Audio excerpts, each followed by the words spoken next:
Hi everyone, just a quick check-in today to see how you're all doing.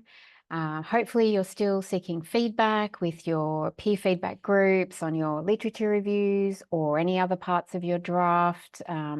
If you haven't had much engagement so far with anyone at all in your groups, please let Ola or I know so that we can help you to find someone else to connect with. If we don't hear from you, we'll assume that everything's okay, and if seeking feedback is important to you, which I hope that it is, we'd really like to support you in organizing that. So please reach out if you need to. Remember that seeking feedback while the draft is in progress is important. Don't wait till you think your draft's perfect. It's that in process or in progress, sorry, stage that feedback is really, really useful. It can save a lot of your thinking time, your overthinking as well. All right, so how did you go with the systematic analysis of your evidence? I know that the activities this week might seem quite prescriptive, like a lot of the activities we do in the module, but as I keep saying, we need to trust in the process. You know that the results and discussion sections are really important parts of your article and one that the reviewers will read really carefully. So going through these sections in this specific way will help you make sure that the evidence that you present and the interpretations are clear and that the evidence connects and provides that support that you need for your argument and your claims for significance.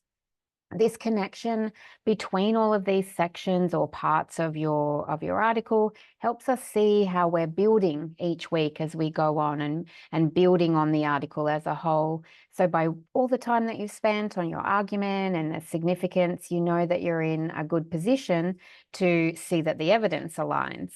I think it's really interesting as well how WYJA asks us or asks you to trust yourself when you're doing this systematic analysis. If you didn't read that section, what she's saying is don't second guess at this point whether or not you have enough data or if it's strong enough. Wait until you've done the full analysis and completed the activities. So, because oftentimes the evidence that you have is enough, it just needs to be clearer or written in a stronger way. So once you've done the analysis activities, then you can figure out if maybe you need more or not. Remember as well in your journal article that it's not about the quantity of the evidence, it's the quality. So if you already know that your data collection process and your analysis, if that's been robust and well executed, then I hope that you can then take Belcher's advice and trust yourself and complete the activities rather than starting by going to add more data first. Perhaps as well, these sections just need to be better organized or worded, as I said, in a clearer way. So hopefully that's what you've been doing this week. Even if you're still writing the sections, I hope you're still able to get something out of the activities and write a few notes to come back later. And please, if you can, add something to this week's discussion about your experiences of analysing your results and discussions. That would be really good. It's really motivating for us when we can see each other's experiences. So even if you found something challenging and you're happy to share with us, it's really interesting for everyone to see that because you'll find many people are feeling the exact same way. And it's nice to know we're not alone.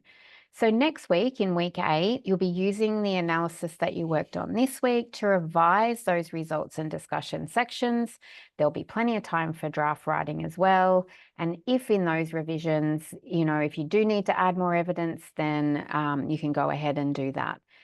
So keep up the great work that you've been doing. Hang in there, stay focused, and know that we are now on the downhill run. So before we can even blink, we'll be in week 12. So keep up your daily writing, stay confident you can do this. And I'll see you all next week for week 8.